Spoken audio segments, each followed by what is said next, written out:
안녕하세요. 세상의 모든 지식을 가볍지만 확실하게 짚어드리는 수박겉핥기입니다. 오늘 우리가 함께 살펴볼 주제는 원칙, 열정, 그리고 부십니다. 사마천의 사기 속 순리열전을 통해 그가 꿈꿨던 이상적인 통치와 인간 본성에 대한 날카로운 분석을 지금 시작합니다. 사기의 순리열전은 단순히 일잘한 관리들의 전기가 아닙니다.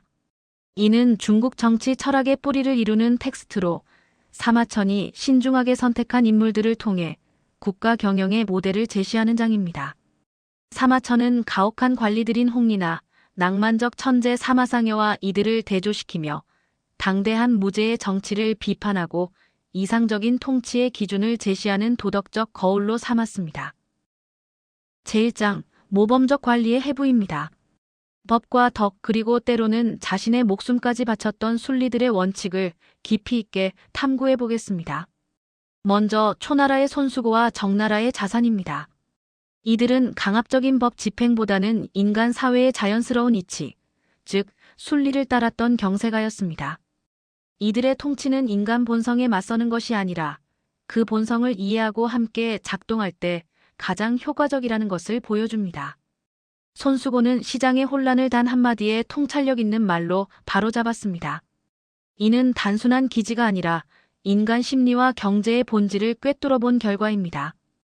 인위적인 규칙보다 사회의 흐름에 순응하며 조화를 이끌어내는 것이 그의 핵심 철학이었습니다. 자산은 정나라 백성들의 절대적인 사랑을 받았습니다. 그가 죽자온 백성이 통곡했다는 기록은 성공적인 리더십의 척도가 무엇인지 보여줍니다. 그는 법을 성문화하면서도 백성에 대한 공감을 잃지 않았고 이를 통해 통치의 정당성을 확보했습니다. 도덕적 방향성과 법적 질서의 결합, 그것이 자산의 방식이었습니다. 노나라 재산 공의 후의 생선 선물 거절이라는 청렴의 본질을 가르쳐줍니다. 그는 생선을 좋아하기 때문에 받지 않는다고 말했습니다. 만약 뇌물을 받아 자리를 잃으면 더 이상 생선을 먹을 수 없지만 청렴하게 자리를 지키면 언제든 내 돈으로 생선을 사 먹을 수 있다는 논리였죠. 이는 단순한 금욕이 아니라 공정함이야말로 권력을 유지하는 합리적 전제 조건이라는 이해에 기반합니다. 사마천은 공의유를 통해 개인의 청렴이 국가를 부식시키는 부패를 막는 제도적 건전성의 초석임을 강조했습니다. 파벌주의가 만연했던 당시 조정에 던지는 강력한 메시지였습니다. 제1장의 마지막은 비극적 딜레마를 겪은 석사와 이리입니다. 이들은 법과 원칙의 무게를 자신의 생명으로 증명했습니다. 그들의 죽음은 단순한 자결이 아니라 원칙을 신성하게 격상시키기 위한 하나의 정치적 선언이었습니다. 석사는 살인자가 된 아버지를 도망치게 한 후 유가적 효와 국가의 법질서 사이에서 갈등하다 자수하여 처형을 자청했습니다. 공직이 요구하는 엄청난 개인적 대가와 해결하기 어려운 비극적 충돌을 몸소 보여준 사례입니다. 법관 1위는 자신의 오판으로 무고한 사람을 죽였다는 것을 깨닫고 스스로 목숨을 끊었습니다.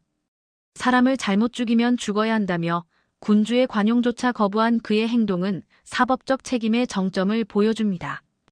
법의 원칙을 위해 생명을 희생함으로써 법을 불가침한 것으로 만든 것입니다.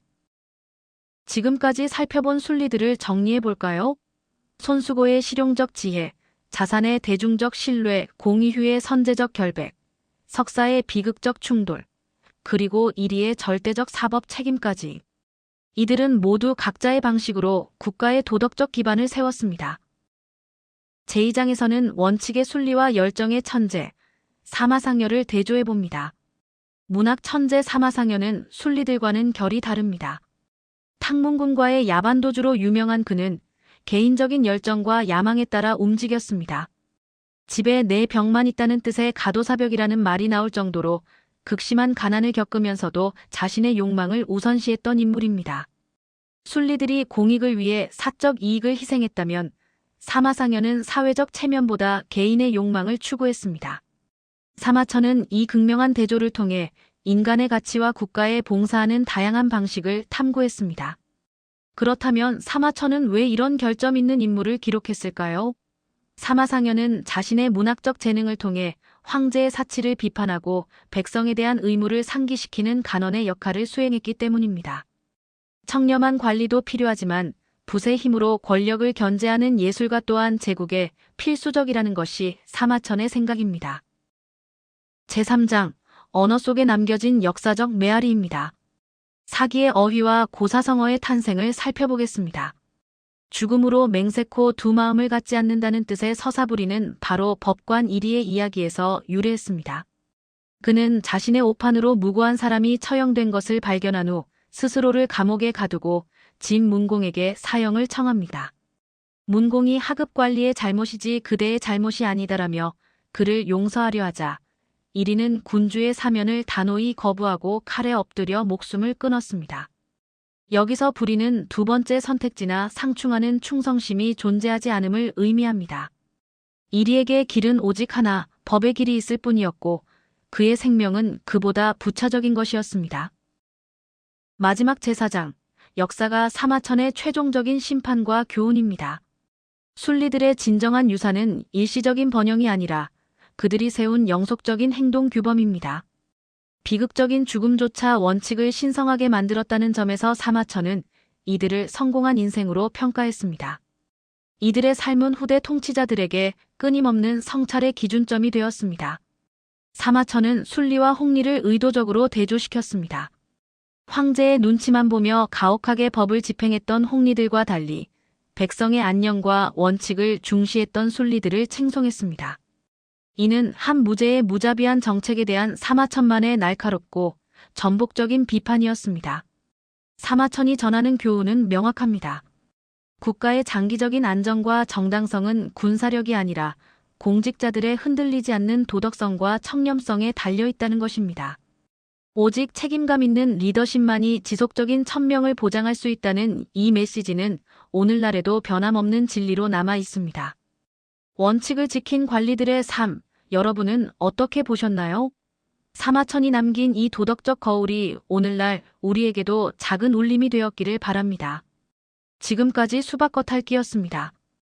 구독과 좋아요는 큰 힘이 됩니다. 감사합니다.